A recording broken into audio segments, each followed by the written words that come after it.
Now, honestly, the outcome of this chapter really depends on next week what we find out, because the main threat in this particular chapter, Azir, there's a couple different names from whatever, you know, the Gaara looking motherfucker, the Gaara wannabe motherfucker with the sand. If he is defeated after that one punch from Natsu in next week's chapter, then this chapter was atrocious.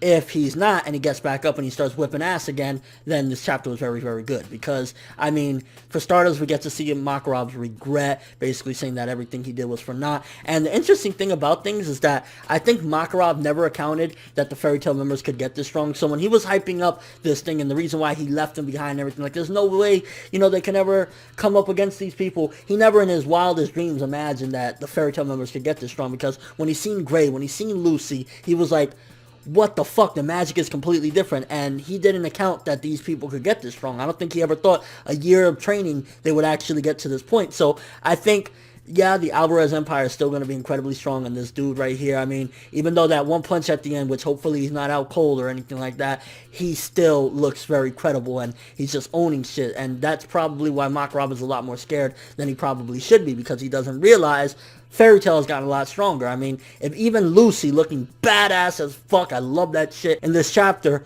was going in and stuff like that, then you know that they've actually advanced beyond Makarov's expectations. I ain't gonna lie, it was kind of funny though, and it felt like a little bitch move, but at the end of the day, Fairy Tail, they do what they gotta do, and then they keep it moving, which is one of the things that, I think one of the qualities why mainstream viewers and readers like Fairy Tail, because a lot of times they don't play that by the rules. I mean, like, they pulled the fucking Joseph Joestar, shot him with a bunch of fucking swords, and then was like, let's get the fuck up out of here, like, crazy and funny strategy. Easily one of my favorite parts of the chapter, one of the best looking parts of the chapter, one of the best drawn parts of the chapter, and one of the heartfelt parts of the chapter was when Gray used his move, which he named after his deceased father. I mean, the art, I'm so glad that Hiro Mashima didn't completely get rid of that design where he kind of looks like a mix of Sasuke and Aizen with the curse mark looking shit on the side. That looks badass, and the fact that he named that after his father makes it even 10 times more cool. And I'm curious now, can Gray use his double ice powers whenever, or how does that work? I mean, again, he seemingly can use it frequently at the very least, because he just used it yet again, and we've seen before he was using it, but like a lot of that was just like fake that he had it written on, but it's actually legit, which again, good shit there. But I'm curious as to what extent can he use these powers, and will it actually morph him as a character? And I mean, yeah, there was a little bit of fan service for Lucy. I mean, I'm not mad at it, but I'm sure some people, oh, I mean, really? You're still complaining about that? Like 400 or some chapters of that shit? Like, yeah, accept it. Enjoy your boner. And I mean, yeah, looking at this dude, he looks credible as fuck. I mean, he had all the Fairy Tail running for their lives. Granted, Natsu did get that shot in, and like I said in the beginning of this video, if this guy is out cold from that, or if Natsu makes a mockery of him, then this chapter is disgusting. Get this shit the fuck up out of here. But if he continues to fight and everything, then this was a very good chapter, because it built up the threat. I mean, it had all the Fairy Tails living up to, right now, the Alvarez Empire, between Ms. Brandish and this dude right here, they're living up to their name, because they got Fairy Tail running for their motherfucking lives. Even Makarov, which, by the way, speaking of Makarov, so Erza's title was temporary yet again of her being master. I mean, hopefully when we get back and we settle down, Makarov says, you know what, no, you are the new master, because at the end of the day, Makarov, how many times are you going to be master, and how many times are you going to just, can Erza be master, please? And I mean, yeah, hopefully, again, next week's chapter is actually really good like this one, because if that guy is still going and whatnot, this is some good shit. You got Makarov running for his life. You got all of Fairy Tail after their power-up still trying to fight back. And I mean, it's cool to see some of the advancement yet again that they've had over this year, with Gray using his devil powers and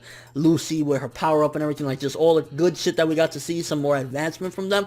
But at the same time, it's also even better to see that the villain isn't getting completely defeated immediately by it. Again, just, we gotta wait and see about this Natsu punch shit. Hopefully it's nothing bad. But yeah, honestly, a very good chapter of Fairy Tail. Yet again, 8 to an 8.5 for this one. I mean, Alvarez is looking like they are exactly what they've been built up to be. And I can't wait to see more. Hopefully this guy just gets up and he's like, that punch, bro, I'm turning a fist into sand, and continues to own. Let me know what you thought of this one. First of all, do you think that dude is going to be out cold? I mean, I think if Hiro was going to make him be one-shotted, he wouldn't wait to make a second chapter disappointing. I think he would have done all the disappointment in one chapter. Also, do you think that when they get back, Erza is going to continue being master, or the title of master is already going to go back to Makarov? What do you think about seeing Lucy and Gray going in this chapter? I mean, I'm always, and if you watch my videos for a while, you know I always love seeing Lucy advance as a character, as a fighter, and Gray, seeing that look and seeing him use the double powers again, fuck fucking sweet. And your overall thoughts of the chapter, I mean, not much to say else. It's either an atrocious one next week or a badass bomb one, so this is one of those weird chapters where the outcome relies on the following chapter. But that's all I have for this review. Thanks for watching. Hope you enjoyed. If you liked anything I had to say or enjoyed the video, drop me a like. I'd greatly appreciate it. And if you haven't subscribed, if you could do so as well, that'd be amazing. I'm from the world, and as always, people, have an awesome day.